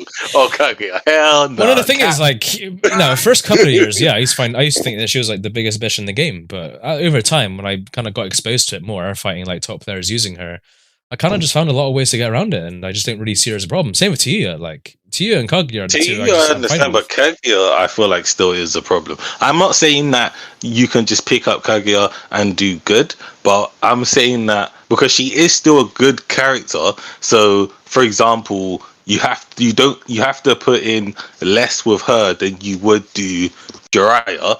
Do you know what I'm saying? Like, I'm not saying, you just pick up and play Kaguya. I'm not saying that. But what I'm saying is that play someone who knows how to play Kaguya and is a good player, right? Not even an amazing player, right? Just a good player. And that's a problem. That's still an issue.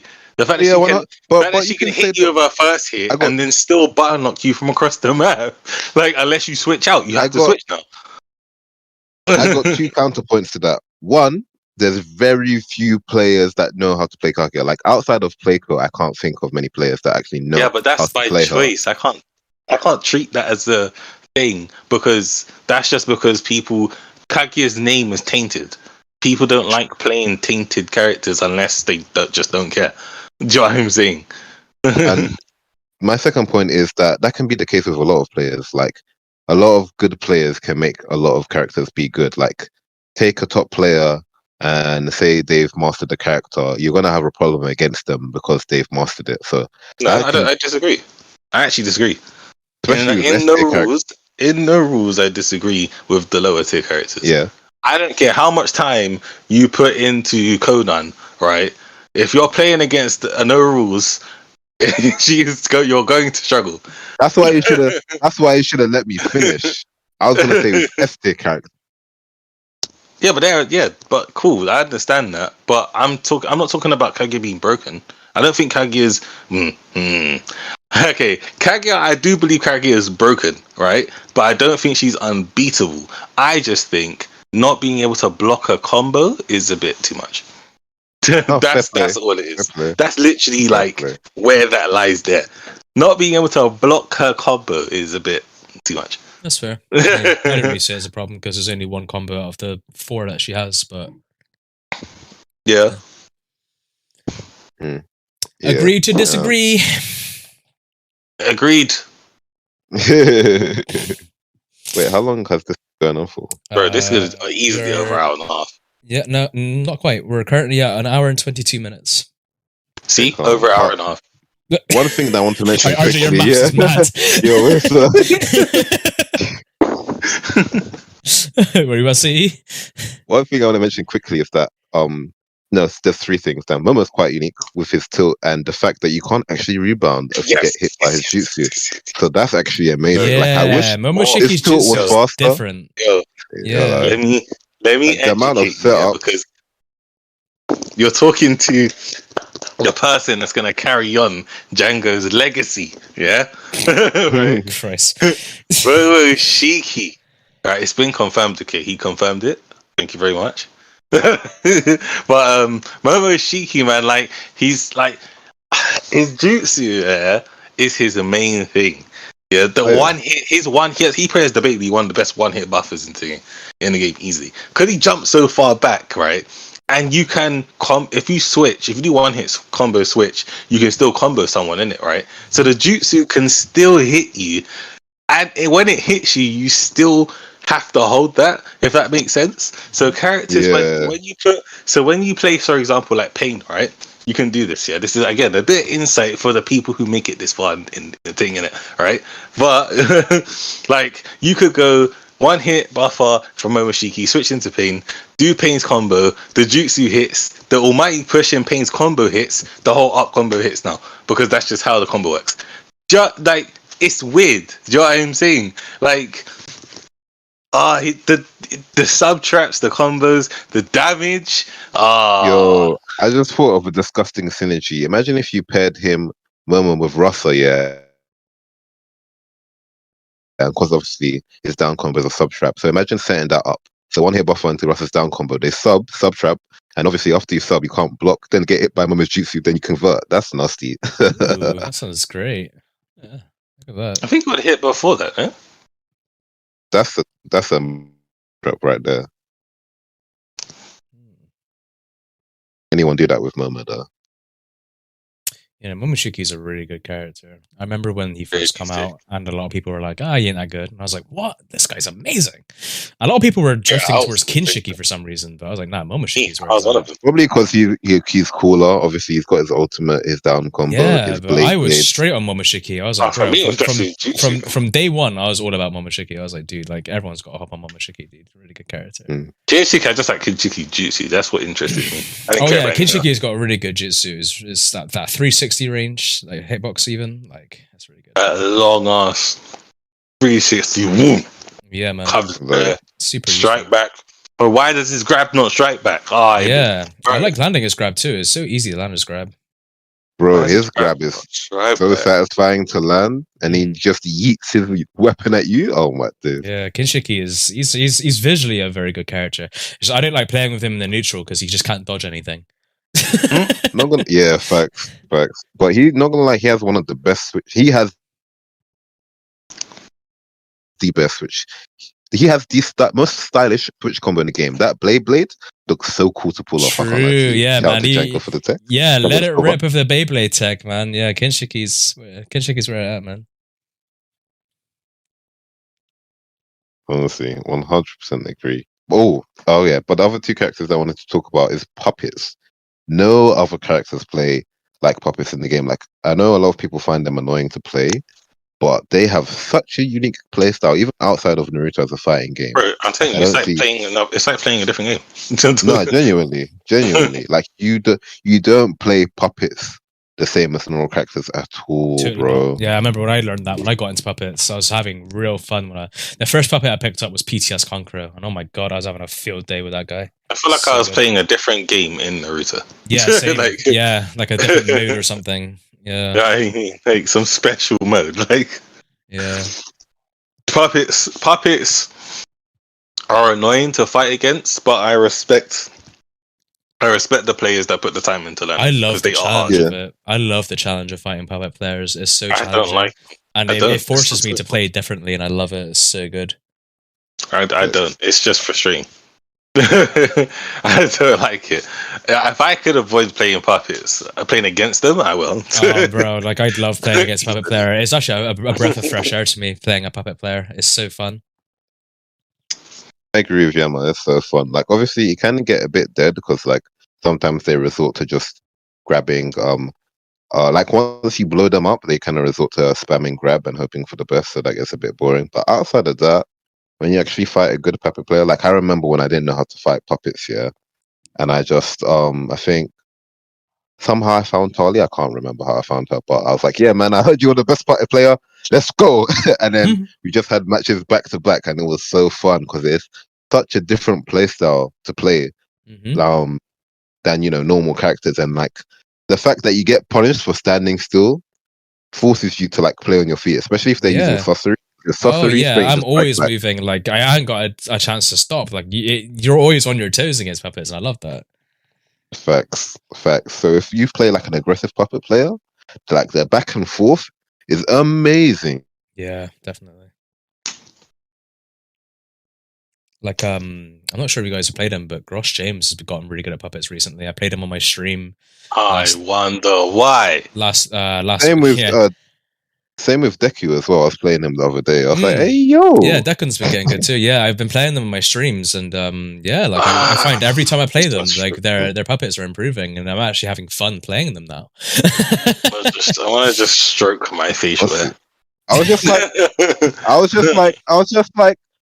just like, someone's been training you. I already know. You don't make this amount of progress without someone training you. I don't know who trained you, but Neither do I, to be honest with you. RJ, actually shut up, bro. They're probably a waste man, but someone did a good job, isn't it? Dude, the way RJ rates himself sometimes makes me want to punch him in the face. Honestly, sometimes, like the way he is, he's just like, I want to shrink my beard. Oh, I wonder who did that. And it's like, shut up, RJ, you fucking dumbass.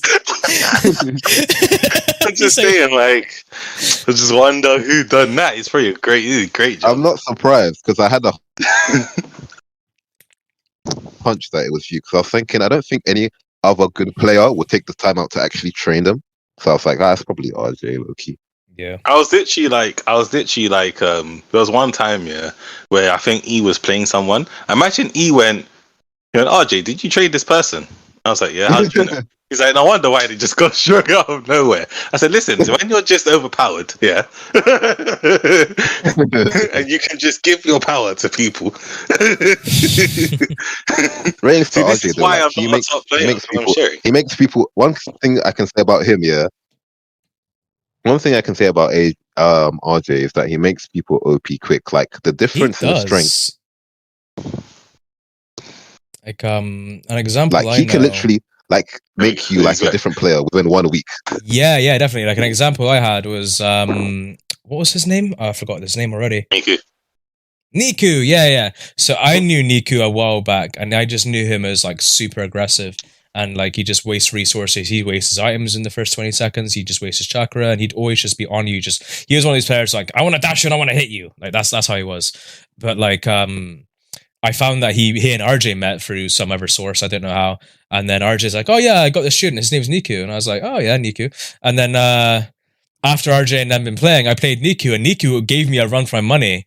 Like I think it was on my live stream. I was doing ranked, and he came on ranked, and like he took me to like red health. I was like, holy shit. And then I think it was like the day after, I was in a party chat with RJ, and RJ's like, yeah, no, I've been training Niku. I just like, I've just been teaching him like, to play a bit more defensive and play a bit more sensible. I was like, wow. I was like, I was just stunned because I was like, the last I saw of Niku, like he was so easy to beat because he was just reckless. But then RJ meets him, and then I guess it was like a span of like a week or so. I didn't know how long it had been, but a very short amount of time. It wasn't too long. Played it again, and Niku just got this like buff out of nowhere after playing with RJ, and I was like, holy crap! Like RJ's actually taught him some stuff. This is where I'm confused. Can I buff myself, please? What? I wonder where he learned it from.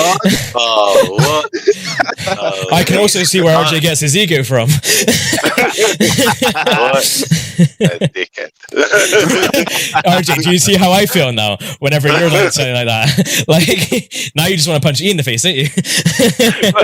In my defense, we have different teaching styles. E's a savage, This man just straight up. So you see how I am, I explain it. I was like, okay, yeah, cool. We pay. You know what this man did? This time was like, imagine, let me give you the skill gap. Imagine, Poison, that you're like, who's someone that's not strong? It's quite a lot of people actually, but he's like dead. Okay, Bob, there you go. Oh wait, because that's just gonna start beef. Yeah, no, you probably shouldn't say names. No, because I'm trying to say someone that's like okay with it. Oh. Nay. There we go. Dude, I was actually about to say Nay. I was actually about to say Nay. Dude, I had Nay on the tip of my tongue, and you just stole it from me. We are so toxic. I know that Nay will be calm with it. Like, he'll probably say some shit. But Nay will be pissed.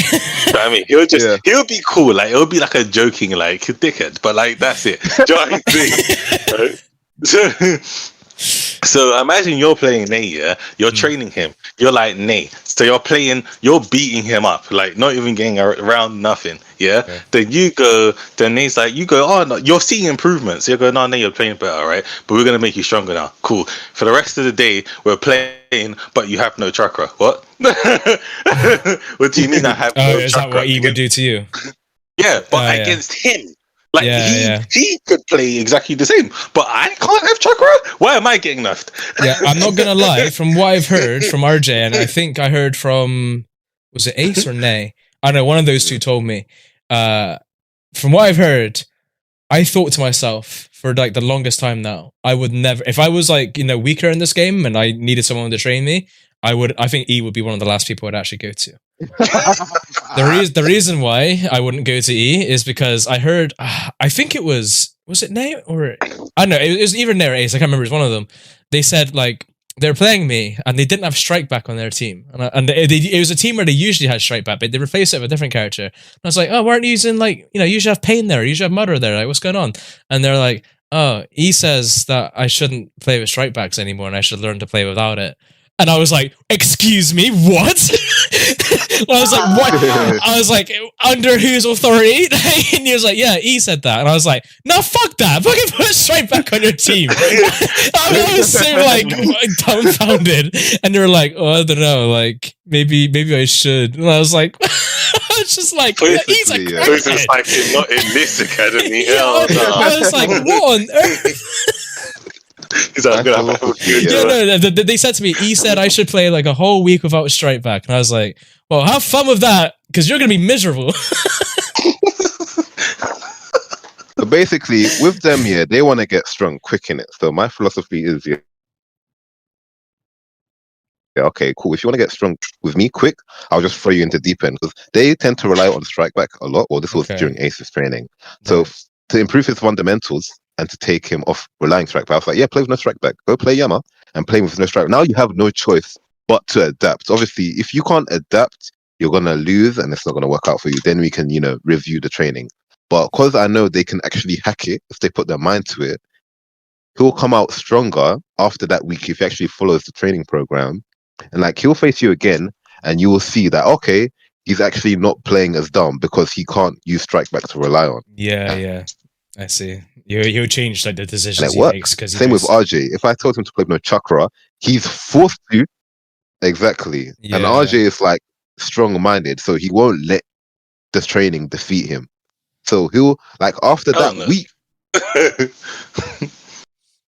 he'll go back and play people, and it's like, yo, RJ, how can you play with no chakra? It's like, yeah, training, bro. So, yeah, it works, man. It sounds like play with no chakra. All right, cool. Yeah, I've gone through the rigorous training. I'm stronger now. All right, play with no subs now, huh? Yeah, like that sounds great and everything, but I'm not gonna lie. I don't think I'd turn to E for training, bro. Listen, I didn't know what I was getting into. I was like, hey, yo, make me strong. Honestly, if I was like a student level player, if I was like student level and I had the chance to sort of have a preview of what everyone's like, I'm not gonna lie, I ain't going to fucking E because that sounds stressful. Yeah, no, it's mine's hella trailing. I've softened up now, thanks to RJ. Took some of his tips, but yeah, the nice training, go to RJ. If you want to get fast quick, it's either do or die, you come to me. That's it. Hey, I've proven that I can make people get fast quick. Very true. You're right, sir. I do it in an hour, though. Don't watch that one. Weak. It's sad. But yeah. No, RJ has become the coach, like, told you I'm the best teacher in the game. From if you saw where he started to where he is now, the jump. All right, never mind. Forget what I said. Yeah, no. From what I heard, RJ's had quite a journey, really. From like Bro, I've heard him starting in relation to. If I wish I had my first teacher here, like actually, if you could ask Eber, I couldn't do anything. Couldn't do anything. This man couldn't tilt, bro. Oh my god. Man couldn't tilt, man. He was like, tilt. I just see me shuffle to the side. And that was it.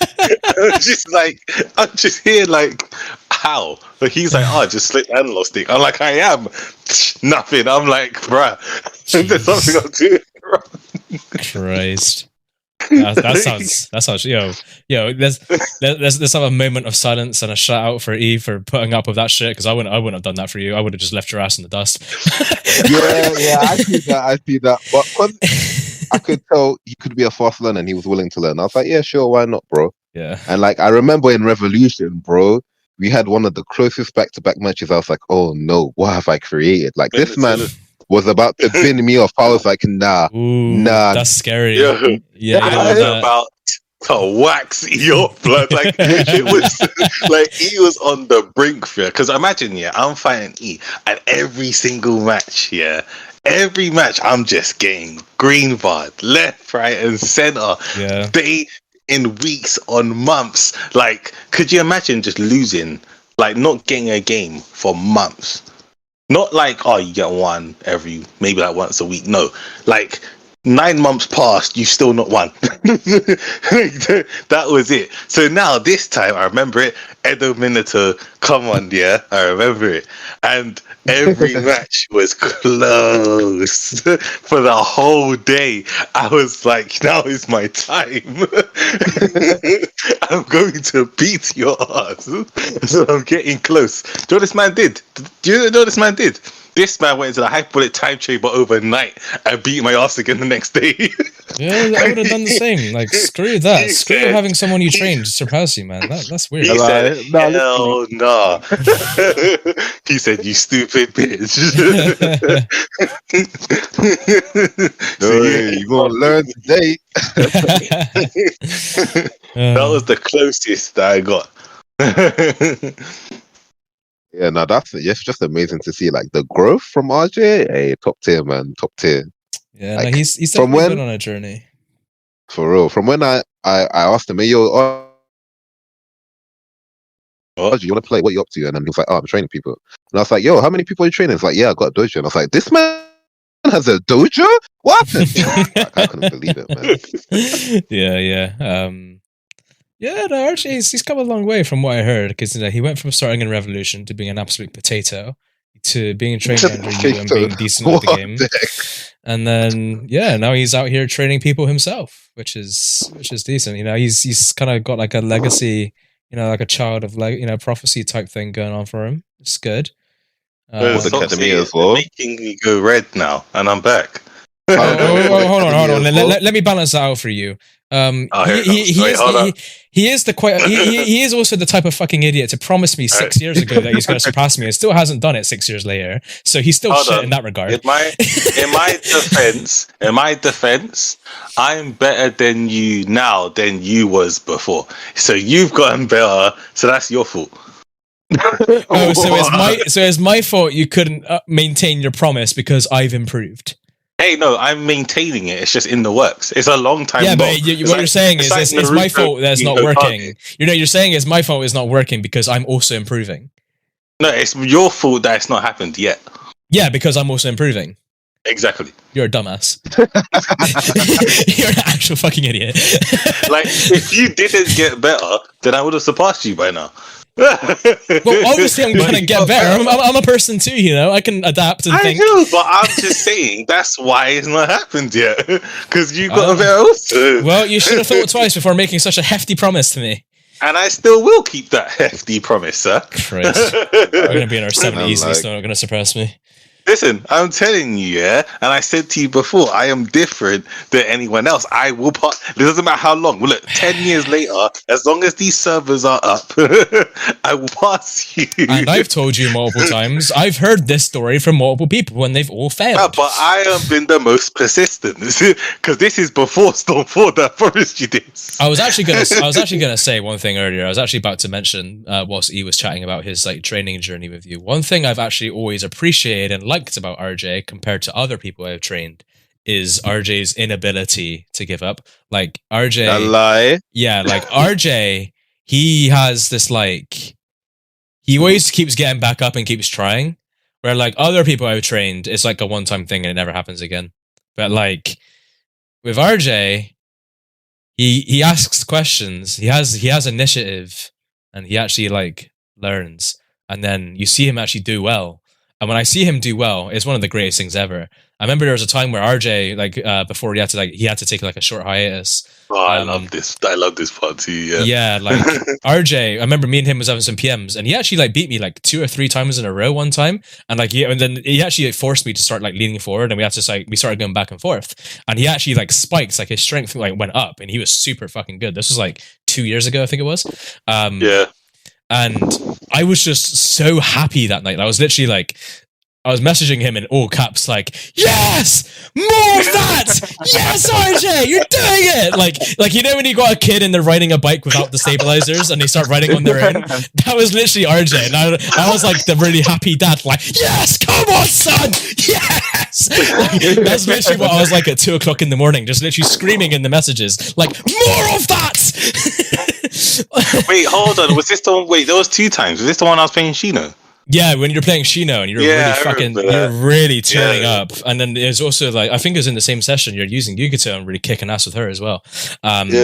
But yeah, I remember, because we were playing on the Hidden Rain Village stage. I remember that day clearly. Yeah, I remember it. The lower side. Yes. I remember that day very clearly. Because I was like, oh, I feel like I'm playing the same. You was like, nah, you're playing hell. I think it's like, our chat was like me, like on all caps, like praising him and saying how amazing he's doing, how proud I am of him. And then he's just, all like lowercase, like, I don't feel the difference. and I'm like, no, you're doing sick. Like, you don't understand. Like, you're skyrocketing right now. I was like, keep this, don't lose this. And then some shit happened. You had to go on a hiatus for a while. Like, you had to get off the game. And I was like, no. Yeah. And he came back and he was shit again. I was complete garbage. That was the one time I did that. And do you remember the time before? So this is when I was still like coming out of my styler-ways with Minato, innit? Mm-hmm. And like I was playing against you. So this was after I trained with Jadiak, right? Because Jadiak was training me and I had to do a 1st to 10 against, I think it was Pro Student at the time. Oh yeah. And I spiked in strength and I played you. And we played and like it was literally close games. Back, you win, I win, you win, I win. And that was like the only time where you was like, oh shit, RJ actually might pass me right now. And then I was a kid then, so my PlayStation got finessed. Do you remember that? I do. That was so long ago. I remember, because I remember you were having like training sessions under Jalak for a while. Yeah. And then I came back. I came back garbage again, and then that's when you were so determined to get me there again. You literally went back and asked everyone, like, "What did you do to get him where he got?" Because obviously RJ is like, he is one of the people I want to get on the top level and to like start beating me and E consistently. I want that because he deserves it. He's put a lot of time into the game. He's got a really good head on the game too.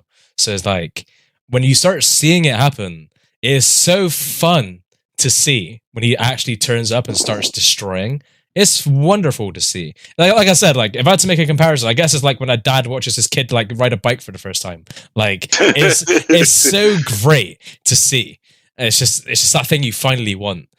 So yeah. And the one thing I've always liked about training RJ is like he's different from other people. Like he actually takes it in, he asks questions, he understands. Then like a later point you'll see him improve a bit and you're like, oh good, this is actually working. Which is why I always actually willingly ask. I didn't really willingly ask people for PMs. Like I'm always the one to get asked. RJ is one of the people I've asked the most because I like seeing the results from him. It's satisfying to me. So that's why you like beating my ass. Now I know. I like literally, like that's why when I was training him, I would just throw him to the wolves because like he'll be like, oh EY, bro, and then like 1 month later he'll come back and it's like, I did it, and it's like, yes, there we go, let's go. It's so satisfying as well when he actually achieves it. And you're like, oh, thank God, my time wasn't wasted. so yeah, let's go now. Walk through fire, huh? Literally. So, bro, I just survived the depths of the ocean. Why are you telling me to walk and then a month later, he'll come back and he'll be like, all right, now I'm fireproof. It's like, yeah, there we go. Literally. And now you're jumping off of the stratosphere and you're like, it's like, why? Come on, man. So now you're going to spend a month in space. Good luck. Honestly. But then he fought people that he was worse at and he just dominate, and I was just like, see, Yeah. now you see why I put you through all that training. You see how easy that was. And I'm just there. It like, wasn't so bad. I was literally just there, like, wasteman. With a smile on his face. With a smile on his face. Come on. With a smile on my face, but you were still a wasteman. But yeah, no, legit. We want you to get at the top level. That's- From my experiences of playing you when you peaked here, one thing that is scary about you that very, very, very few players have, even at the pro level, even at the highest level, is that when you're spiked and you're playing at your best, your actions are borderline broken. Because I remember I was setting you up for mix-ups that you never seen before, and like instead, a lot of people at the pro level, like either they predict them. If they don't predict them, then they'll try to react to them and they'll fail because obviously they haven't seen it before. Mhm. With you just react to it. So in my mind, I'm just like, even if I pull up a mix-up he hasn't seen before, you're just gonna react to it. And you did that like 5 times in a row, and I was like, this is actually broken. What do I do, bro? His head is broken right now. This needs a nerf. You know, someone's just there, their hands on their head, looking at the scenario, like, what the fuck? What do I do with this? Oh, Literally. oh man, like I have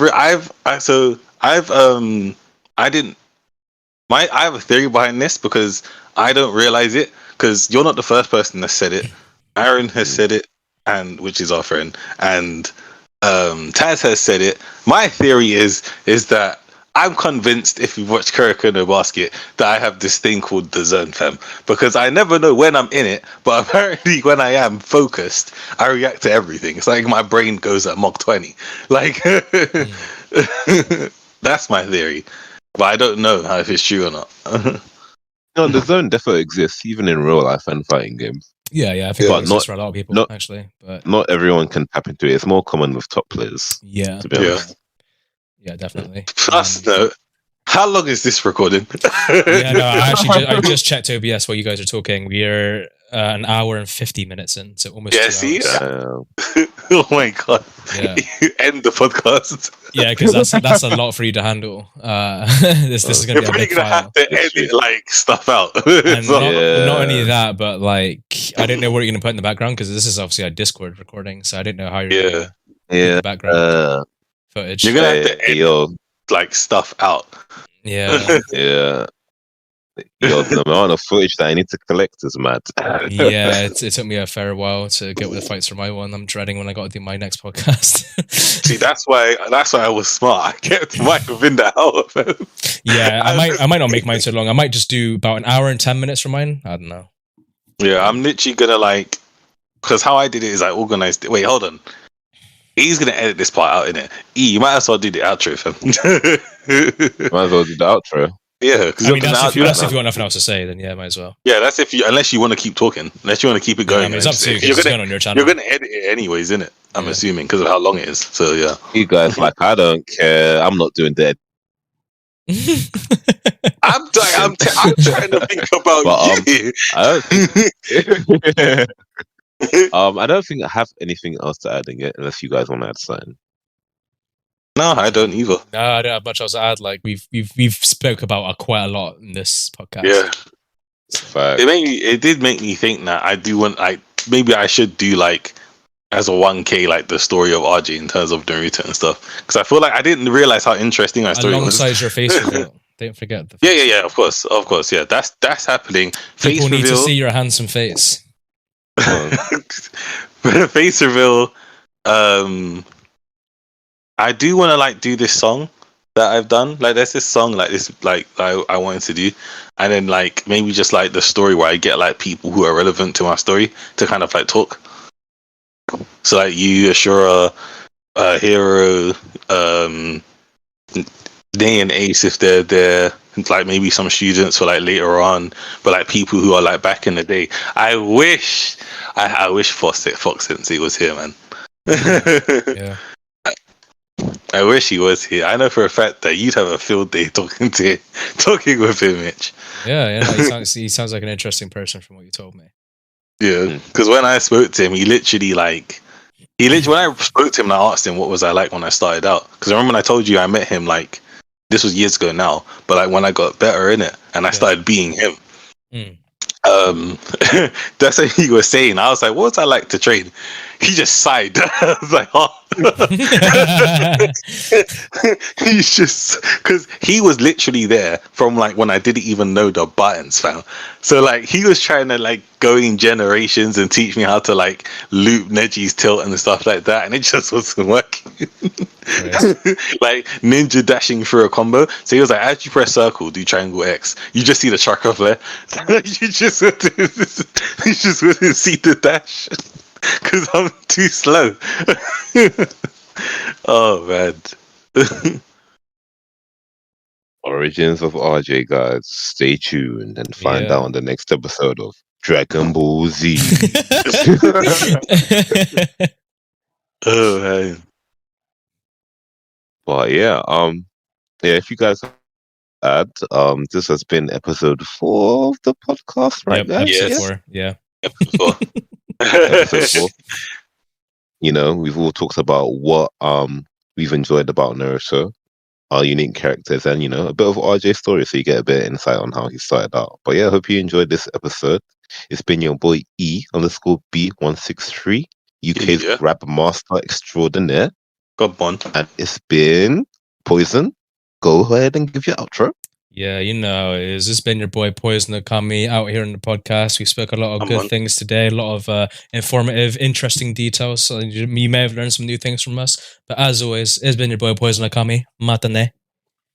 Yeah, man, like RJ coming through. I don't know why I got nice at the end of it, but I'll take it. Yeah, we really like complimented you at the end, talking about our feelings and stuff. Usually it's the other end of the spectrum and I'm getting cuts, so I'll take it. But yeah, guys, definitely go sub to E if you're watching this. Go sub to Poison if you're watching this. You can come see my thing as well if you want to see my proclaimed handsome face. But yeah, peace, sayonara, adios. Peace out, guys. The links to the description and links to previous episodes will be in the description and in the comment section as well. But yeah, peace out, man.